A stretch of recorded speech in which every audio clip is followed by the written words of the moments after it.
அபார கருணா சிந்தும் ஞானதம் சாந்தரூபிணம் ஸ்ரீ சந்திரசேகரகுரும் பிரணமாமி முதான்பகம். 1967 வருஷம் காஞ்சி மகாபிரிவாளும் ஸ்ரீ ஜெயேந்திர சரஸ்வதி சுவாமிகளோட சாதுர்மாசியத்துக்கு ராஜமன்றியில் இருந்தா. கோதாவரி நதி தீரத்தில் அது புஷ்கரமாக வேறு இருந்ததுனால ரொம்ப கோலாகலமாக இருந்தது.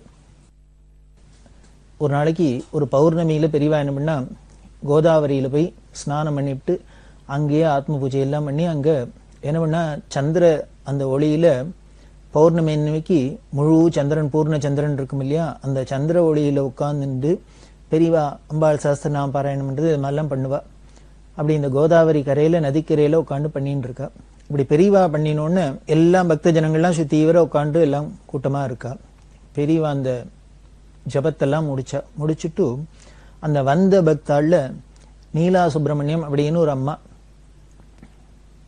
இந்த அம்மா மெட்ராஸில் இருந்தா. குடும்பமே எல்லாரும் பெரியவாள்கிட்ட ரொம்ப பக்தி பரமபக்தி. இந்த அம்மாவும் எங்கே பெரியவா இருந்தாலும் போய் தரிசனம் பண்ணக்கூடியவோ. இவா தியாக பிரம்மம் சிஷ்ய பரம்பரையை சேர்ந்தவா. தியாகராஜ சுவாமிகளோட சிஷ்யர் உமையாள்புரம் கிருஷ்ணா பாகவதர் அப்படின்னு, உமையாள்புரம் சுந்தரபாவதர் கிருஷ்ணாபாவதர் அப்படின்னு 2 பேர். அதில் இந்த கிருஷ்ணாபாவதர் வம்சத்தில் வந்தவர் தியாகராமன் அப்படின்னு, அவரோட பொண்ணு தான் இந்த நீலாங்கிற அம்மா. அந்த பரம்பரையே தியாக பிரம்ம சிஷ்ய பரம்பரையாக இருந்ததுனால இவாளுக்கு எல்லாருக்கும் வீட்டில் சங்கீதம் உண்டு. சங்கீதத்தில் நன்னா பெரிய வித்வான்கள். இந்த நீலாவும் நன்னா வீணை வாசிப்பா. இந்த நீலாவோட அப்பா தியாகராமன் அவரும் பெரிய வீண வித்வான். இவெல்லாம் அப்படி இருக்கிறதுனால அவள் அப்பா நாள்லேருந்தே பெரியவாள்கிட்ட போய் தரிசனம் பண்ணுறது. எப்போ இவா போனாலும் அந்த உமையாள்புரம் கிருஷ்ணாபாவதர் பரம்பரை தியாகராஜ சுவாமிகளோட நேர் சிஷ்ய பரம்பரை அப்படிங்கிறதுனாலேயே இவாள்கிட்ட வீணை வாசிக்க சொல்லி பாட சொல்ல பெரியவா ரொம்ப கேட்டு ஆனந்தப்பட்டு ரசிச்சுட்டு இருப்பா. இந்த கோதாவரியில் உட்கார்ந்துட்டு இருக்கிறதே பெரியவா என்ன பண்ணினா, பௌர்ணமி சந்திரன் குழுன்னு இருக்கு, நதி தீரமாக இருக்கு. அப்போது இந்த நீலாட்ட சொல்லி நீ வீணை எடுத்துன்னு வந்து வீணை வாசி அப்படின்னா. இப்படி போகிறதெல்லாம் வீணை வாசிக்க சொல்லி பெரியவா சொல்லி இந்த அம்மாவும் வாசிச்சு கைங்கரியம் பண்ணிக்கா. அதேமாதிரி சந்திரமௌலீஸ்வரர் பூஜை நடக்கிறது, இந்த அம்மா வீணை கைங்கரியம் பண்ணுறது எல்லாம் நடந்துட்டு இருக்கு. அந்த ஏகாந்தமான சூழ்நிலைக்கும் நதி தீரத்துக்கும் கோதாவரி கரைக்கும் பெரியவா சந்நிதிக்கும் பூர்ண சந்திரன் அந்த ஒளிக்கும் இந்த பக்த கூட்டங்களுக்கு நடுப்புற இந்த வீணாகானம் பண்ணுறது அப்படி தேவகானமாக கந்தர்வகானமாக இருந்தது. இந்த அம்மா வீணையெல்லாம் வாசிச்சா. இப்படி வீணையெல்லாம் வாசித்து கேட்டுருந்ததுக்கு அப்புறம் பெரியவா வீணையோட மகத்துவத்தை பற்றி பெரியவா ஒரு சின்ன உபன்யாசம்னு சொல்லலாம் பண்ணினா. இந்த வாத்தியங்களில் வீணை அப்படிங்கிறது ரொம்ப தெய்வீகமான வாத்தியம். அதுக்கு வேதாந்த ரீதியாக இந்த யோக சாஸ்திரத்தில் அதுக்கு பல உதாரணம்லாம் சொல்லப்பட்டிருக்கு. அது எவ்வளவு தத்துவார்த்தம் நிறைஞ்சது அப்படின்லாம் அந்த வீணா வாத்தியத்துக்கே சொல்கிறா. தேவதைகளில் பார்த்தீங்கன்னா வித்யக்கு அதிதேவதையான சரஸ்வதி எப்படி இருக்கான்னு கையில் வீணையங்கையுமா தான் இருக்காங்கிற நாரதர் தும்புரோங்கிற மகரிஷி இப்படி எல்லாம் யாரை பார்த்தாலும் தேவர்கள் எல்லாமே இந்த வீணாநாதத்தில் வாங்கியிருக்கா, வீணையை கையில் வச்சுருக்கா, வீணை வாசிச்சுருக்கா அப்படி எல்லாம் சொல்லப்படுறது. அப்படி ஒரு உயர்ந்த வாத்தியம், தெய்வீகமான வாத்தியம் இந்த வீணைங்கிறது. இந்த வீணையோட பெருமையும் அந்த வீணாநாதத்தினால நமக்கு எப்படி எல்லாம் ஆத்மானுபவம் கிடைக்கிறது அப்படி எல்லாம் பெரியவா எடுத்து சொன்னா. யாக்ஞவல்கியன்கிற மகரிஷி சொல்றாரே, மோட்சத்துக்கு சுலபமான வழி என்ன அப்படின்னார், அப்பிரயத்னேன அப்படிங்கிற, நீனே பிரயத்தனம் பண்ணாத அந்த பிரம்மானந்தத்தை ஆத்மானுபவத்தை எப்போ அடையலாம்னார். கையில் ஒரு வீணையை வச்சுட்டு சுதி சுத்தமாக லயசுத்தமாக நாம வீணாகானம் பண்ண ஆரம்பிச்சிட்டோம்னா அப்பிரயத்னேன மோட்சம் கிடைச்சிடும் அப்படிங்கிற. அப்படின்னா அந்த சங்கீதம் நாதோபாசனைங்கிறது அவ்வளவு சுலபமான மார்க்கமாக இருக்குது, எளிய மார்க்கமாக இருக்குது. அதனால தான் நமக்கு இந்த சங்கீதத்தையும் அதோட பெருமையும் வளர்க்கறதுக்கு மகான்கள்லாம் ஈஸ்வரன் எல்லாமே அவதாரம் பண்ணி நமக்கு இந்த சங்கீதத்தை வளர்த்து கொடுத்துருக்கா அப்படின்னு தெரியுது. இதெல்லாம் பெரியவா ரொம்ப விவரமாக சொல்லி இந்த வீணையை பற்றி இந்த பெருமையெல்லாம் சொல்லிவிட்டு கடைசியில் சொன்னால், அப்பேற்பட்ட தெய்வீகமான இசை இது, தெய்வீகமான வாத்தியம், இதை விற்கப்படாது அப்படின்னா. விற்கப்படாதுன்னா என்ன, அதுக்கு பல அர்த்தம். அப்போ பெரியவா சொல்றது சொன்னால், யாருக்கானும் சொல்லி கொடுத்தாக்க காசு வாங்கிட்டு சொல்லி கொடுக்கப்படாது. காசு வாங்கிட்டு சொல்லி கொடுத்தோன்னா அந்த வித்தியை வித்ததாக தானே ஆகும். நமக்கு சாஸ்திரங்களில் எப்படி சொல்லிக்கணும், எந்த ஒரு வித்தியாக இருந்தாலும் நாம் அவளுக்கு கொடுக்கலாம். கொடுத்ததுக்கு அப்புறம் கடைசியில் அவளாவே ஏதாவது குருதட்சிணை கொடுப்பாளே வழிய நாம் இனிமேல் மாதம் மாதம் இந்த காலத்து மாதிரி ஃபீஸ் வாங்கிட்டு கொடுக்கறது, வித்தியை சொல்லி கொடுக்கறது அப்படிங்கிறதுலாம் நமக்கு சாஸ்திரத்தில் அது மாதிரி பழக்கமே இல்லை. நமது தேசத்தில் முன்னெல்லாமல் அப்படியும் இல்லை. அதனால இந்த வீணையை வைக்கக்கூடாது அப்படி எல்லாம் சொல்லிட்டு பெரியவா முடிச்சுட்டா. சின்ன பெரியவா எழுந்துன்னு போயிட்டா, மடத்துக்கு வந்துட்டா. இதை கேட்டு அந்த நீலாவுக்கு ரொம்ப மனசு வருத்தமா இருந்தது. ஏன்னா இந்த அம்மா வீணை டியூஷன் சொல்லி கொடுக்குறா, அதுல வரத்துல ஜீவனம் வருமானம் வச்சுட்டு இருக்கா. என்னது பெரியவா அப்படி திடீர்னு விற்கக்கூடாது, வித்தா தோஷம்ட்டு போயிட்டாளே அப்படின்ட்டு இந்த அம்மாவுக்கு அழுக வந்துடுத்து, பயம் வந்துடுத்து. நாம இப்படி பண்ணிட்டு இருக்குமே என்ன பண்றதுன்னு. ஆனா இந்த அம்மா வீணை டியூஷன் சொல்லி கொடுக்கறது, அதுக்கு அவ ஏதோ சம்பாவனை பண்றது எல்லாமும் பெரியவாளோட உத்தரவு பேர்ல தான் பண்ணியிருக்கா. இந்த அம்மாவாவே பண்ணல, பெரியவாளோட உத்தரவு பேர்ல தான் பண்ணியிருக்கா. பெரியவா ஒரு தரம் சொன்னா, அதாவது இவாளுக்கு ஒரு தியாக பிரம்ம சிஷ்ய பரம்பரையா இருக்கு, இந்த அம்மா வீணையில பெரிய விதூஷகியா இருக்கா, எல்லாம் பண்ணியிருக்கா. இந்த வித்வத்தை வச்சுட்டு ஒரு சில இடங்களை கச்சேரி எல்லாம் பண்ணியிருந்தா. அதுக்கப்புறம் பெரியவா இது தெரிஞ்சுன்னு நீ போய் கச்சேரி எல்லாம் பண்ண வேண்டாம், ஈஸ்வரார்ப்பணமா வீட்டுல பூஜை பண்ணிட்டு அம்பாளுக்கு வீணாகானம் பண்ணிட்டு ஆனந்த பட்டு அப்படின்னு சொல்லிவிட்டா. அதுக்கப்புறம் கச்சேரிக்கு போறதெல்லாம் விட்டுட்டா. அதுக்கப்புறம் பெரியவா சொன்னா, நீ யாருக்கானு கத்துக் கொடுக்கணும்னா வீடு வீடா போய் நீ கத்துக் கொடுக்கப்படாது. அதாவது என்ன, நீ போய் அந்தன போய் வீடு வீடா போய் சொல்லிக் கொடுக்க வேண்டாம் அப்படின்னா. அப்ப என்ன பண்ணலான்னு, யாரானு வந்து உங்ககிட்ட கத்துக்கணும்னு ஆசைப்பட்டு இதோட பெருமை தெரிஞ்சு உன்னோட வித்வத் தெரிஞ்சு உன்னை வந்து நாடி வந்து வீட்டுல வந்து சொல்லிக்கிறேன்னா அவளுக்கு சொல்லிக் கொடு அப்படின்னா. இது பெரியவா உத்தரவு தான். நீனாவே போய் நான் சொல்லித்தரேன்னு எங்கேயும் போக வேண்டாம். யாரானும் வந்து உங்ககிட்ட கேட்டா சொல்லி கொடுத்தா சொல்லிண்டா சொல்லிக் கொடு. அதுக்கு அவ ஏதானும் கொடுத்தாள்னா ஃபீஸ் கொடுத்தாள்னா வாங்கிக்கோ. நீனாவே இத்த கொடு அத்த கொடுன்னு ஸ்ட்ரிக்டா கேட்கப்படாது. அவளாவே ஏதானும் சம்பாவனை பண்ணினா வாங்கிக்கோ அப்படின்னு தான் சொல்லியிருக்கா. இது இப்ப இந்த நீலா அம்மாக்கு இது மாதிரிலாம் சந்தேகம் வந்துடுத்து. பெரியவா இன்னைக்கு திடீர்னு காசுக்கு வைக்கப்படாது, பணம் கொடுத்தா வாங்கிட்டு வேணும் வாசிக்கப்படாது, சொல்லித்தரப்படாதுன்னு சொல்றா. ஆனா பெரியவா தான் நமக்கு முன்ன உத்தரவு பண்ணியிருக்கா. நீ வெளியில போய் சொல்லித்தர வேண்டாம், யாரானும் வந்தா வீட்டுக்கு வந்தா சொல்லிக் கொடு, ஃபீஸ் வாங்கிக்கோன்னு சொல்லியிருக்கா. இப்படி ஆயிடுத்து. இப்ப பெரியவா அப்படி சொல்றாளே, நம்ம வாங்கிட்டது இத்தனை நாள் வாங்கிட்டது சரியா தப்பா அப்படின்னு ஒரே கவலையா பிடித்து துக்கமா பிடித்து அழுக வந்துடுத்து. ராமுழுக்களும் தூக்கம் இல்லை. வெடிகாரத்தாலே எந்திருந்து பெரியவா தங்கி இருக்கிற அந்த மடத்துல சந்திரமௌலீஸ்வரர் பூஜை கிட்ட கட்டில போறா. போனா அங்க மேலூர் மாமா அப்படின்னு பூஜை கிட்ட பாத்துக்கிறவர். வேற ஒத்துருமே இல்லை, இன்னும் பெரியவாளே வரல. ராமுழுக்களும் தூக்கம் இல்லாதனால சீக்கிரமே காலங்காரத்தால வெடிகாரத்தால போயிட்டா. உடனே வேலூர் மாமா பார்த்துட்டு சொன்னார், ஏக்கு வெறுமனை நிற்கிற, காலங்காரத்தால இருக்கு, அம்பாளுக்கு சந்திரமௌலீஸ்வருக்கு வீணையை எடுத்து வாசிய அப்படின்னு. சரி அவர் சொல்றாரே அப்படிங்கிறதுனால வீணையை எடுத்துன்னு வாசிக்க ஆரம்பிச்சா. இந்த அம்மாக்கு மனசு ரொம்ப தாபமா இருக்கு, துக்கமா இருக்கு, வருத்தமா இருக்கு இல்லையா, பெரியவா ராத்திரி இப்படி சொல்லிட்டாளேன்னு அந்த சிரமத்திலேயே வாசிக்கிறா. பெரியவா எந்த பக்கம் வருவா இந்த பக்கம் வருவா ஒருத்தருக்கும் ஒன்றும் தெரியல. இந்த அம்மா பாட்டுக்கு வாசிச்சு நிற்கிறதே பார்த்தா திடீர்னு எய்தாப்புல பெரியவா வந்து நின்னுட்டா. கூட்டங்கள் இல்லாம பெரியவா எந்த பக்கமா வரப்போறா அப்படின்னு அங்க எல்லாம் ரெடியா நின்று இருக்கு. பெரியவா இந்த பக்கமா இந்த வீணை வாசிக்கிற இடத்துல இங்கே வந்துட்டா. பெரியவா அப்படிதான் எப்பொழுதுமே, எந்த பக்கத்துல வெளியில வருவா எந்த பக்கத்துல உள்ள போவா ஒருத்தராலையும் ஒண்ணுமே ப்ரிடிக்ட் பண்ண முடியாது. ஒரு கதவு கிட்ட பார்த்தா ஒரே கூட்டமா இருக்கும், பாட்டிக்கு பின்பக்கமா ஏதானு வருவா, பின்பக்கம் வரலன்னுச்சுன்னா முன்பக்கமா வருவா. இது ரொம்ப சர்வ சகஜமா நடக்கும். எனக்கு தெரிஞ்ச ராஜப்பா அப்படின்னு என்னோட உத்தியோகத்துல இருந்தவர். அவர் ரெட் ஹில்ஸ்ல இருந்தார். அவர் குழந்தைகள்லாம் சின்ன பெரியவா ரெட் ஹில்ஸ் கிட்ட பெரியவா கேம்ப்ல வரா, சோழவரத்துல கேம்ப்ல இருந்தா. ஒரு பெரிய மண்டபத்துல தங்கி பூஜை நடக்க போறது. உள்ளுக்குள்ள கார்த்தால ஒரு நாளைக்கு குழந்தைகள் அழிச்சுன்னு இந்த ராஜப்பா தன்னோட சின்ன கை குழந்தைகள்லாம் அழிச்சுன்னு பொண்ணு பிள்ளை எல்லாம் அழிச்சுன்னு பெரியவா தரிசனத்துக்கு போகலாம் அப்படின்னு போனா, காலங்கார்த்தால போனா ஒரே கூட்டம் ரொம்பி வழியறது.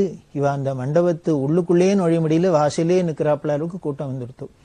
இவர் பார்த்தார், உள்ளுக்குள்ளே ஏதோ மேடையில பெரியவா பூஜை பண்ண போறா, இத்தனை கூட்டம் ரொம்ப வழியறது, நம்ம பெரியவாளை கிட்டக்கெல்லாம் இங்கே தரிசனம் பண்ண போறோம், நம்மளால இப்ப முடியாது, இங்கேருந்தே கன்னத்துல போட்டுக்க வேண்டியதான் அப்படின்லாம் நினைச்சுன்னு இந்த குழந்தைகளை வேற அழிச்சுன்னு வந்திருக்கோம் அப்படின்னு நின்றுட்டே இருக்கிறதே வாசல்ல பார்த்தா திடீர்னு பின்பக்கமா எல்லாரும் நறுங்க நறுங்க வழி விடுங்க வழி விடுங்க வழி விடுங்கோ அப்படிங்கிற. பார்த்தா பெரியவா இங்கே ஸ்நானம் பண்ணி விட்டு வாசலேந்து வாச வழியால உள்ளுக்குள்ள போறா பூஜை கட்டுக்கு. இவர் வாசல்ல வெளியில நின்னதுனால அப்படி பெரியவா உள்ளுக்குள்ள போறதையும் முதல்ல இவருக்கு தரிசனம் குடிச்சிட்டு கிட்டக்க பக்கத்துல. இதுதான் பெரியவாளோட லீலை. நம்ம அவர் கிடைக்கவே மாட்டார், எங்கேயோ இருக்கிற தூரத்துல இருக்க எட்டி இருக்க நமக்கு கிட்டக்க பார்க்க முடியாது அப்படின்னா உடனே நம்ம கிட்டக்க வந்துருவார், தரிசனம் கிடைச்சிடும். சரி இவர் நம்ம எப்ப நினைச்சாலும் தரிசனம் பண்ணிடலாம் அப்படின்னு நினைச்சுட்டு போனோம்னா பார்க்கவே முடியாது. இன்னொரு பக்தர் ஐஏஎஸ் ஆபீசரா இருந்தார்.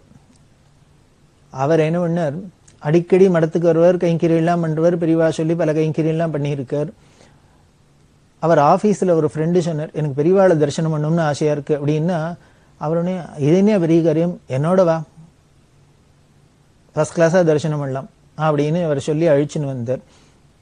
காஞ்சிபுரத்துக்கு வந்தால் பெரியவா தேனம்பாக்கத்தில் இருக்கா அப்படின்னா, அங்கே போனாக்க பெரியவா காணும்.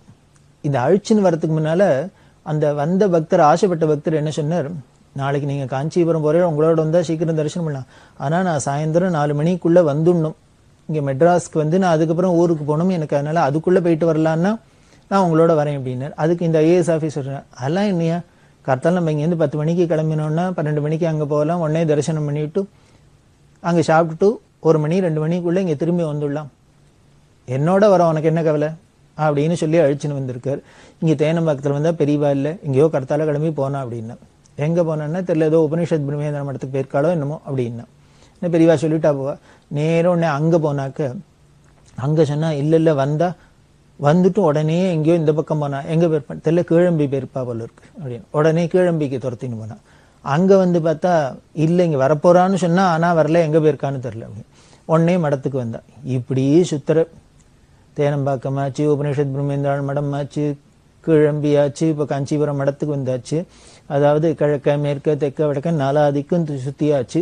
இப்போ மணி கிட்டத்தட்ட 1 மணி ஆயிடுத்து. பெரியவா எங்கே இருக்கானே வேற அபவுட்ஸே தெரியல. இந்த ஐஏஎஸ் ஆஃபீஸருக்கு ரொம்ப தர்ம சங்கடமாக போயிடுத்து. அழிச்சுன்னு வந்த நண்பர்கிட்ட வேற சொல்லி ஜம்பமாக சொல்லிட்டு அழிச்சுணும், என்னோட வர உனக்கு நீயா டான்டான்னு தரிசனம் கிடைச்சணும் அப்படின்னா, இப்போ காஞ்சிபுரம் முழுக்கலும் சுத்த விடுறா, பெரியவா எங்கே இருக்கானே கண்டுபிடிக்க முடியல, கண்டுபிடிச்சுன்னா தரிசனம் பண்ணணும். இவருக்கோ திரும்பி 4 மணிக்குள்ள ஊருக்கு வரணும்னு வேற சொல்லியிருக்கார். இதுக்கப்புறம் இனிமேல் எங்கே இருக்கான்னு கண்டுபிடிச்சு பெரியவாளை தரிசனம் பண்ணிட்டு ஊருக்கு போகிறதுக்கு நேரம் ஆயிடும் அப்படின்னு இவாளுக்கு தோணித்து. என்ன பண்ணுன்னு தெரியல, சரி தரிசனம் இல்லைன்னா திரும்பி போயிடலாம் அப்படின்னு நினச்சிட்டு இருக்கிறதே, இவா என்ன பண்ணினா பஸ் ஸ்டாண்டுக்கு வரலாம் அப்படின்னு வந்து அப்படி வர வழியில் பார்த்தா குமரக்கோட்டம்ங்கிற இடத்துலேருந்து பெரியவா இறங்கி வந்துட்டு இருக்கா. பார்த்தோன்னு இவன் உடனே திடீர்னு போனா நமஸ்காரம் பண்ணினா, தரிசனம் ஆயிடுத்து. தரிசனம் ஆனோன்னு பெரியவா முதல்ல கேட்குற கேள்வி, தேடின்னு ரொம்ப அலைஞ்சுட்டியோ அப்படின்னு இந்த ஐஏஎஸ் ஆஃபீஸர்கிட்ட கேட்குறான். அவருக்கு ஒரே கண்ணால் தண்ணி தனியாக வந்துடுத்து, தரதரையாக தண்ணி வந்து, மன்னிச்சுக்கணும், நான் ஏதோ மனசுக்குள்ளே ஒரு பெருமிதம் அடைஞ்சுட்டேன். நேற்றுக்கு அவர்கிட்ட சொன்னதுக்கு என்னோட வந்தால் உனக்கு என்னையா டான்டான்னு தரிசனம் பண்ணலாம் அப்படின்னு நினச்சின்னு சொல்லிட்டு வந்ததுக்கு இங்கே பெரியவா இந்த அலைய விட்டுட்டா. எதுக்கு சரின் அப்படின்னு, நம்ம எங்கேயோ உள்ளுக்குள்ளே அங்கே தானே இருக்க போகிறா, நமக்கு தரிசனம் கிடைக்காது அப்படின்னு நினச்சின்னு இருக்கிற ராஜப்பாக்கு பின்னாலேயே வந்து நின்றுடு நறு பின்னாலே வந்து முதல்ல தரிசனம் கொடுக்குறதா இருக்கும். நம்மளோட வந்தால் நம்ம முதல்ல தரிசனம் பண்ணலாம் அப்படின்னு நினச்சிட்டா அவள் எங்கே இருக்கானே தெரியாத ஒரு மக்களும் அலையிறாப்புலையும் இருக்கும். அதனால் அவள் எப்படி நம்மளை கிட்டக்கு அழிச்சுன்னு வந்து தரிசனம் கொடுக்கறதோ இல்லை விளக்குறதோ எல்லாமே அவளோட சங்கல்பம் அப்படின்னு தெரியுது. இதில் நமக்கு என்னென்ன நம்மளோட பாவம் இல்லாத நமக்கு நிஜமான பக்தி இருந்ததுன்னா போகிறோம். நம்ம ஒன்றும் அங்கே பெருமைப்படுறதுக்கோ கர்வப்படுறதுக்கோ எதுவும் இல்லை. அப்படி ஒரு சௌலபிய மூர்த்தி. அதை போல தான் இந்த வேண நீலாக்கும் இப்போ என்ன பண்ணினான்னு, பெரியவா சொல்லி தான் எல்லாம் பண்ணியிருக்கு, ஆனால் இன்னைக்கு பெரியவா அப்படி சொல்லிட்டாளே அப்படின்னு நினைச்சிண்டு சந்திரமௌலீஸ்வரர் சந்நிதியில் வேண வாசிச்சுட்டே இருக்கிறதையே பெரியவா நேராக அங்கே வந்துட்டா. ஜனங்கள்லாம் வெளியில் எங்கேயோ காத்துன்னு இருக்கு. வந்தா பெரியவாளை பார்த்தோன்னே இந்த அம்மாவுக்கு சடக்குன்னு தூக்கி ஆறி போட்டது, வேணையை நிறுத்தினா எழுந்துட்டு வந்தனம் பண்ணினா. இந்த அம்மாவுக்கு பெரியவா அப்படி சொல்லிட்டான்னு மனசுல வருத்தமா இருக்கு, தாபமா இருக்கு, ராத்திரியில அழுதுருக்கா இல்லையா, அது முகத்தை காமிச்சு கொடுக்கறது, அகத்தழு முகத்துல. பெரியவா என்ன வருத்தமா இருக்க, என்னாச்சு உனக்கு, என்ன கஷ்டம் அப்படின்னு இந்த அம்மா சொன்னான். நேற்றுக்கு பெரியவா அது மாதிரி ராத்திரி கோதாவரி கரையில சொல்றதே வீணை வாசிச்சோன்னு இப்படி சொன்னா, வீணை வைக்கப்படாதுன்னு சொன்னா, காசிக்கு சொல்லி கொடுக்கப்படாதுன்னு சொன்னா, ஆனா எனக்கோ ஜீவனத்துக்கு அப்படிதான் இருந்தது, பண்ணின்னு இருக்கேன், எனக்கு அது தப்பா தோஷமானு தெரியல, கவலையா இருக்கு அப்படின்னு அழுத. பெரியவா சொன்னா, நான் சொல்லி தானே நீ பண்ற அப்படின்னு. ஆமா பெரியவா உத்தரவு பண்ணி தான் சொன்னா. நான் என்ன உத்தரவு பண்ணேன்னு, நீனாவே போய் யாருக்கும் நான் சொல்லித்தரேன், இப்போ இந்த படம் கொடுங்க அந்த படம் கொடுங்கன்னு கேட்காத சொல்லாத, யாரானும் வீடு தேடி வந்து நான் கற்றுக்கிறேன்னு சொன்னாக்க கற்றுக்கொடு, அவள் ஏதானும் கொடுத்தாக்க வாங்கிக்கோன்னு சொன்னேன். ஏன்னா இந்த அம்மாவுக்கு அது ஜீவனத்துக்கு ரொம்ப முக்கியமாக இருந்ததுனால வாங்கிக்கோன்னு சொன்னேன். அப்போ நான் சொல்லி தானே நீ பண்ணுற, அப்புறம் உனக்கு என்ன கவலை, அதில் என்ன லாபலன்னா இருந்தாலும் நான் பார்த்துக்கிறேன், நீ கவலைப்படாது. உன் ஜீவனத்துக்கு அது ஒரு வழியா இருக்கு. அதனால நான் சொல்லித்தானே பண்றேன், அதனால ஒரு பாவம் இல்லை. அது இப்படி இருந்ததுன்னா நான் பார்த்துக்கிறேன், கவலைப்படாது, நீ அப்படியே பண்ணிட்டு அப்படின்னு ஆறுதல் சொன்னா. இது அந்த அம்மாவுக்கு இப்பதான் மனசுல இருந்த அந்த பயம் பீதி போய் தெளிவு ஏற்பட்டது. ஒருத்தர் ரிட்டையர் ஆயிட்டார், ஏதோ உத்தியோகத்துல இருந்து ரிட்டையர் ஆயிட்டார். ஒன்றும் பெருசா ஒன்றும் வசதியெல்லாம் இல்லை.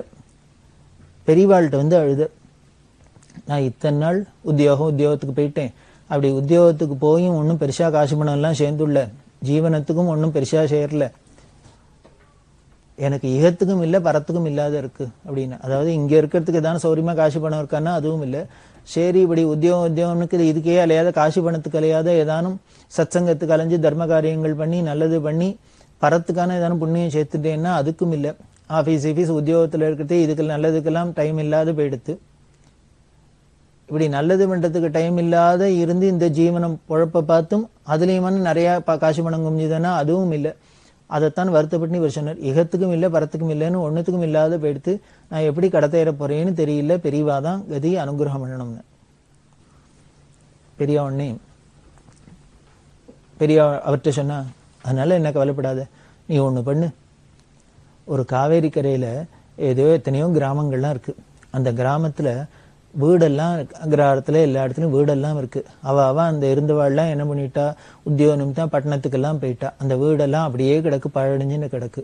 நீ இது மாதிரி ஏதானும் காவேரி தீரத்துல இருக்கிற ஒரு இடத்துல போய் யாரானும் அந்த வீட்டுக்காராள்கிட்ட கேளு, நீ அங்க போய் இருந்து அதை பெருக்கி தொடச்சு ஒரு விளக்கேத்தி வச்சு வீட்டை பாத்துக்கிறேன்னாலே அவ ஃப்ரீயாவே கொடுப்பா. ஏன்னா அவ ஒண்ணுமில்லாத பூட்டி போட்டு வச்சுக்கிறதுக்கு யாரானும் அதை புழங்கிருந்தா அது ஒரு நல்லது தானே. அப்படி இருக்கிறவாளை பார்த்து இது மாதிரி ஒரு வீடு பார்த்து அங்க போயிட்டு பக்கத்துல காவேரியில ஸ்நானம் பண்ணு. நிச்சயம் எல்லா கிராமத்திலையும் கோவில் இருக்கும், சிவன் கோவில் இருக்கும், பெருமாள் கோவில் இருக்கும், எல்லாம் இருக்கும். நீ காவேரி கரையில போய் ஸ்நானத்தை பண்ணிவிட்டு நன்னா சஹஸ்ராவர்த்தி காயத்ரியை பண்ணு. கார்த்தால ஒரு கோவிலுக்கு போ, சாயந்தரம் ஒரு கோவிலுக்கு போ. இப்படி 2 கோவில்ல போய் தரிசனம் பண்ணு. அங்க போய் உனக்கு தெரிஞ்சது ஏதோ பாராயணம் பண்ணு, சஹஸ்ரநாமம் வசநாமம் என்ன தோன்றதோ உனக்கு பாராயணம் பண்ணு. இப்படி ஏதானும் ஒரு பகவன் நாமா வச்சொல்லு. ஒண்ணும் இல்லையா, ராம ராமா கிருஷ்ண கிருஷ்ணா சிவ சிவான்னு ஜபம் பண்ணிட்டு இருக்கலாமே. அப்படி பண்ணி கோவில்ல போய் தரிசனம் பண்றது, அந்த கோவில்ல ஏதானும் கைங்கரியம் பண்றது, அப்படி வச்சுக்கோ. உனக்கு ஜீவனத்துக்கு என்ன பண்ணு, அதுல கிராமத்துல போஸ்ட் ஆபீஸ் இருக்கும், அந்த போஸ்ட் ஆபீஸ்ல போய் உட்கார்ந்துக்கோ. கார்த்தால உன்னோட அனுஷ்டானங்கள்லாம் முடிச்சுன்னு கோவிலுக்கு போயிட்டு இந்த போஸ்ட் ஆபீஸுக்கு போ. போஸ்ட் ஆபீஸ்ல அந்த கிராமத்து ஜனங்கள்லாம் எழுத படிக்க தெரியாத ஜனங்கள், அவ வந்தாள்னா ஏதாவது லெட்டர் போடணும், மணி ஆர்டர் அனுப்பணும், தந்தி கொடுக்கணும், அது மாதிரி ஏதானும் சொன்னாக்க அவளுக்கு ஏதானும் நீ கைங்கரியம் பண்ணு. ஏதோ எழுதி கொடுக்கறது அது மாதிரி ஏதானும் பண்ணிக்கோ. பண்ணிட்டு அவ ஏதானும் கொடுக்கறத நீனாவே ஒன்றும் கேட்காத, அவளையோ ஏதானும் கொடுத்தாள்னா வாங்கிக்கோ. கிராமத்துல இருக்க என்ன ஏதோ ஒரு கொஞ்சம் அரிசி இருந்தா போறோம், ஒரு சாத்தை வடிச்சா போறோம், ஒரு மோரு பால் தயிர் இருந்தா போறோம், வச்சுன்னு ஏதோ இருக்கிறது பக்கத்துல கொல்லையில ஏதோ கறியா இருக்கும், காய் இருக்கும், கீரை இருக்கும், இதை வச்சுன்னு ஓட்டிடலாம். எல்லாரும் ரிஷிகள் எல்லாமே மூதாதைகள்லாம் அப்படித்தான் இருந்திருக்கா. கிராமத்துலாம் இருந்தா இருக்கிறத வச்சுன்னு தான் அவ காலக்ஷேபம் பண்ணியிருக்கா. நீ இப்படி எளிமையா இருக்க கத்துக்கோ. இருந்தீன்னா உனக்கு மனசுக்கும் ஒரு திருப்தியா இருக்கும், சந்தோஷமா இருக்கும், சாந்தமா இருக்கும், ஆரோக்கியமா இருக்கும். அப்படி இருந்தீங்கன்னா இகத்துக்கும் ஆச்சு பரத்துக்கும் ஆச்சு, ரெண்டுத்துக்கும் வழியாகிடும். நீ இனிமே ஒண்ணும் இல்லைன்னு இனிமே டவுன்ல உட்காந்துன்னு கொடுத்தனம் பண்ணோம்னா இதுக்கு இனிமே தோட்டத்துக்கெல்லாம் காசு கொடுத்து வாங்கிட்டு உனக்கு அதுக்கு என்ன பண்றதுன்னு தெரியாதெல்லாம் தவிக்கணும். அதனால இதெல்லாம் வேண்டவே வேண்டாம், இப்படி போய் கிராமாந்தரத்துல இருந்துன்னு உட்காந்துரு அப்படின்னா.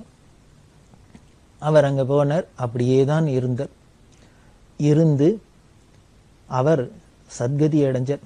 பெரியவா என்ன பண்ணுவா, அப்ப சொன்னா, நீ இனிமே திருப்பி இங்க வந்து என்ன தரிசனம் பண்ணணும், பார்க்கணும்னு ஆசைப்பட்டுன்னு வர வேண்டாம். ஏன்னா அதுக்கு இவருக்கு பஸ் ட்ரெயினுக்கு காசு இருக்காதே.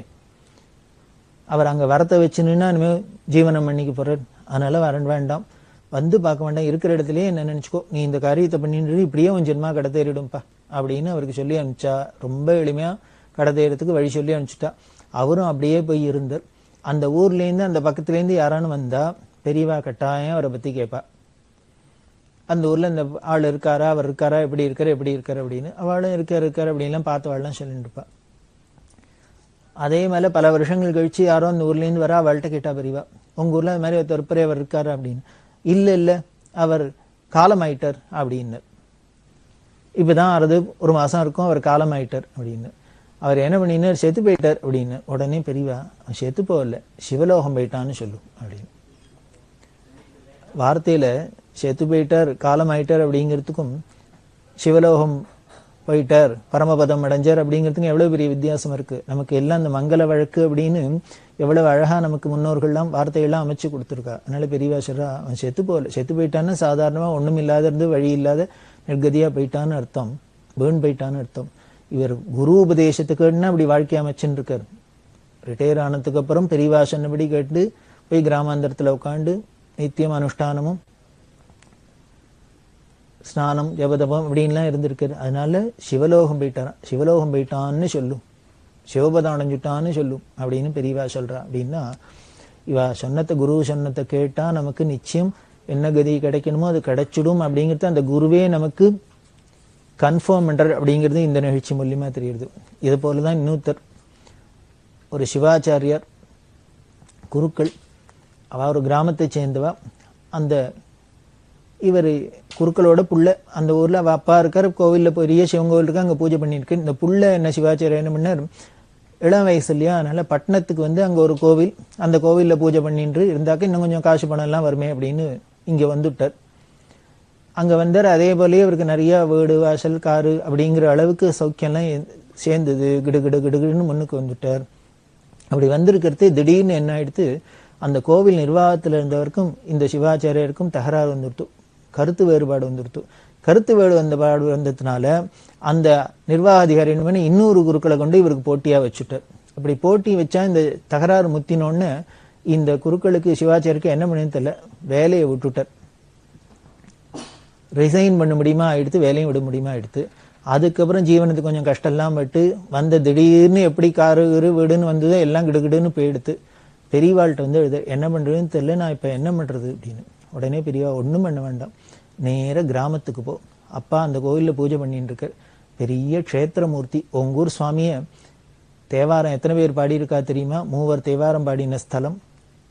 அந்த சுவாமியோட பெருமையெல்லாம் சொல்லி இப்ப ஏற்பட்ட மகிமுள்ள சுவாமியை விட்டுட்டு நீ எங்கேயோ காசிவனத்துக்காக நகரத்துக்கு வந்த, இப்ப சுவாமி உனக்கு அனுகிரகம் பண்ணிட்டார், உன்னை விடுறதுக்கு அவருக்கு மனசு வரல, அதனால்தான் உனக்கு இப்படி ஒரு கஷ்டத்தை கொடுத்துருக்காரு.